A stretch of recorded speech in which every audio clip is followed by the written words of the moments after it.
Deputy Speaker, time after time I find myself frustrated, bemused and quite often angry about the range of legislation that comes before this chamber when those opposite are in government.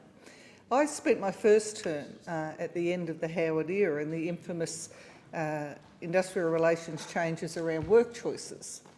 And quite rightly, there was such not only a union-driven campaign but a community-supported campaign rejecting that dog-eat-dog view of how industrial relations should be managed and regulated in this country. But we now see under both the Abbott and Turnbull Prime Ministership continuing, ongoing, time and time again, pieces of legislation that at their heart are about one thing, and that is destroying the capacity of workers to unite together through a formalised union to raise their issues in a workplace where they don't have the balance of power. And at the heart of it is what sits at the heart of the Liberal and National parties. And that is a belief that only those who can break through that dog-eat-dog and make good for themselves are deserving of decent pay, conditions and lifestyle. And if somehow you can't do it on your own, that's a reflection of you individually, rather than an understanding that the way our society is structured often means that power is enormously twisted to one side of the equation. And in workplaces, we have known for generations that those who own those workplaces, those who are putting the money into those workplaces, have an enormously stronger capacity for power than the workers who work in those workplaces. And it's a very simple function of a decent society that those people are able to organise, to elect union representatives to represent them, and to be able to work in a concerted manner, a united manner, to not only improve their pay and conditions, but often to work around issues such as health and safety. I really have never understood what it is. We don't have a Conservative party supposedly in the Liberal Party. They're supposed to be a Liberal Party, not supposed to be out there on the far right-wing fringes of the political spectrum. But on so many of these issues, and to be honest, on so many issues in general in recent times, they're taking themselves off to that far right wing. Like many of my colleagues in my own local area, I meet regularly with my South Coast Labor Council, meet regularly with my local unions. I also meet with my business chamber. I meet with other peak body groups around the electorate that represent a variety of views. I would be very surprised if any of those opposite have regular meetings with their trade unions in their local area. I would never consider ignoring the views, ignoring the issues of my local business chambers. Wouldn't even consider it. I wouldn't consider spending all my time in this place attacking their right to be a peak group to represent the views of their membership. I wouldn't consider it. And yet so often those opposite are doing exactly that with the trade union movement. Now, of course, we'll have policy differences. We are born out of the trade union movement. We were born out of the fact that trade unions realised that they had to have a political voice as well as an industrial voice. Those opposite, according to how often they say put your hand up if you've been in business, have obviously been born out of the view that business and investment sectors need a voice in Parliament too. That's fine. But you actually should, if you want to be effective, make sure that you're engaging with and respecting the role of all those institutions in our society. We are seeing growing inequality. We are seeing stagnant wages. We are seeing greater exploitation in the workplace. We are seeing increased deaths in workplaces. There are real challenges for what's going on in our economy and in the workplaces of Australia. If you were serious about creating a society that shared wealth fairly, that understood that people getting their fair share meant they weren't just workers, they're also consumers, that's what our great social experiment in Australia has been about for over 100 years. The fact that we actually understand that we've built up a middle class who have gained the capacity to be effective consumers because they've had good pay and conditions and safe workplaces. It complements each other.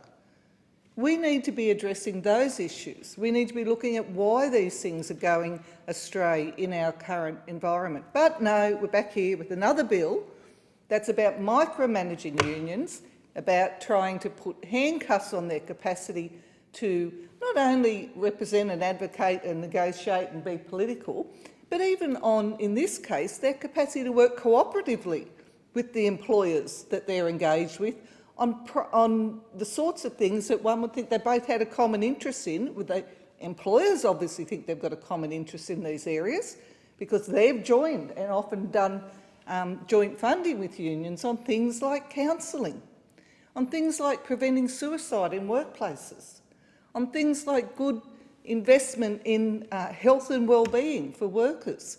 I'm just absolutely bemused that the ideology of those opposite could go to this level of attack on unions simply as a way in which to handcuff their capacity to work effectively on behalf of working people.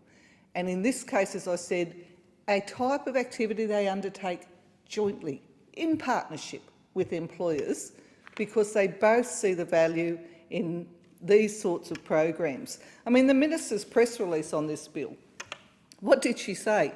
Through cosy deals with big businesses, unions have become big businesses in their own right and more focused on making profits than representing people.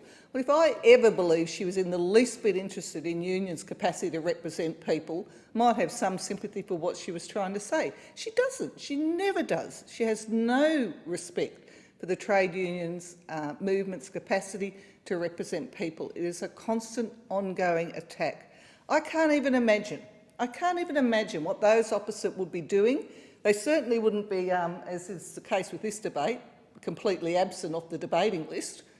Other than the Minister's speech, I don't think there's been hardly any contributions from those opposite.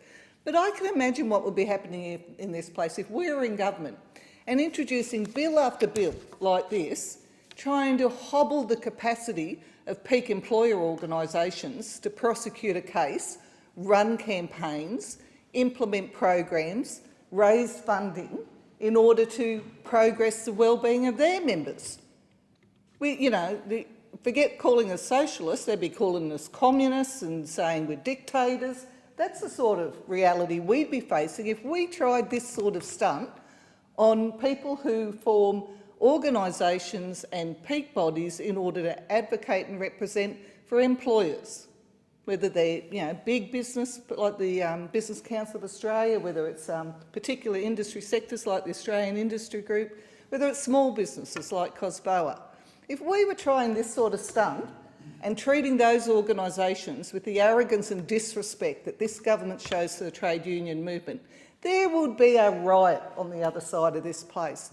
And I personally am sick and tired of the double standards that this government has about the capacity of people in our civil society to form membership-based organisations and advocate on their own behalf.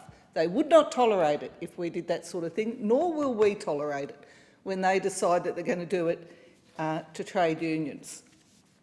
I have to say, Deputy Speaker, that the other problem I have with this bill before us is, as per too often is the case, it appeared last Thursday on the list.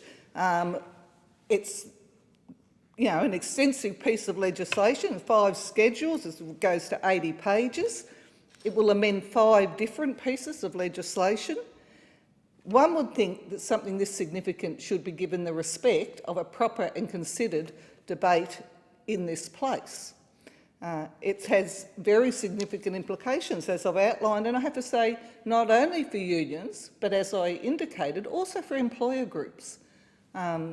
It's something that you would think they would want to be able to have some say and some input into this process.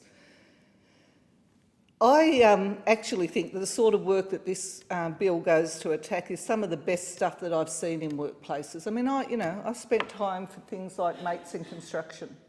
Fantastic organisation that works with unions and employers around suicide prevention.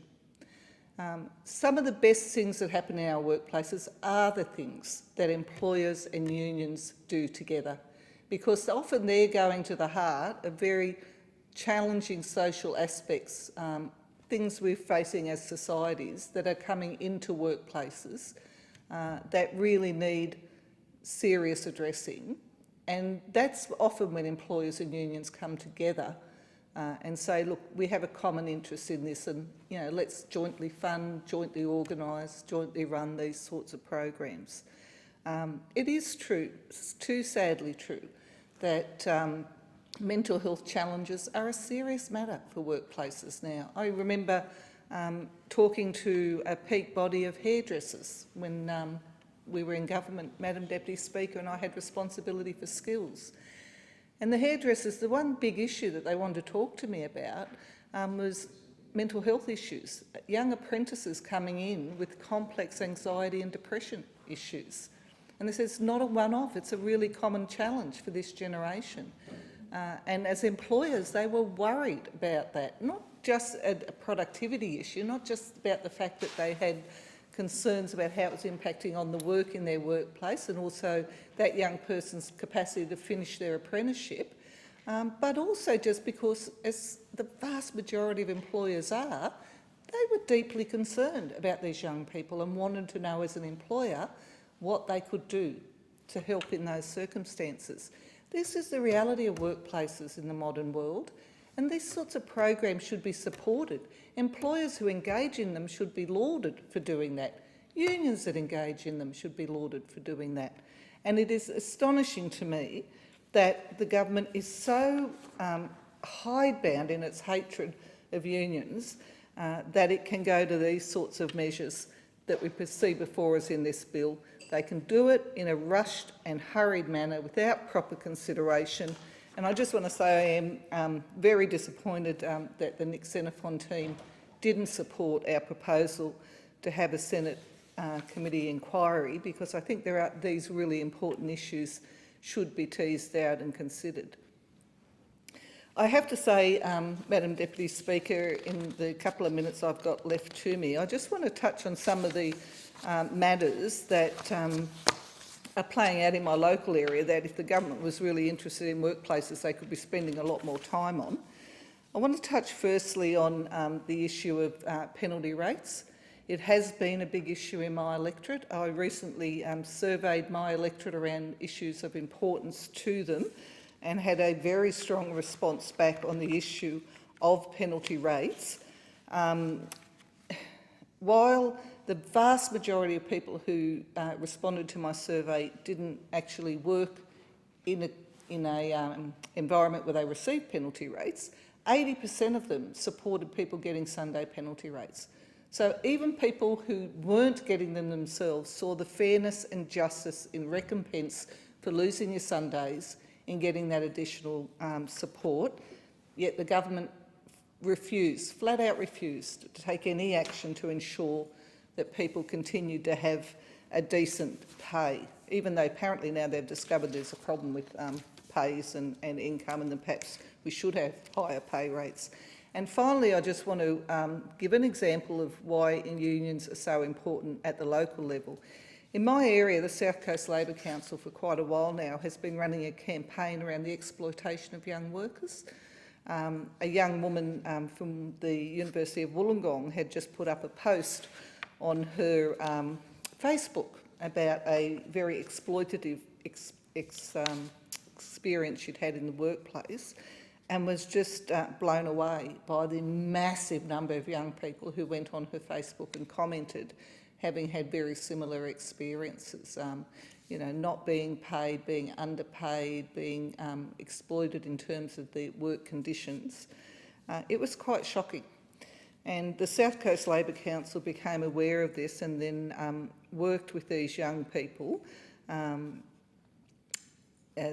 Ashley Bouncer was a young woman from the university and some others to start a campaign to raise awareness. Now, it is true some of the employers, it wasn't an intentional thing to get things wrong, but it was so unregulated and so unchecked that there was terrible exploitation. The government wants to spend its time on something useful. I suggest he could spend it in this space. Thank you.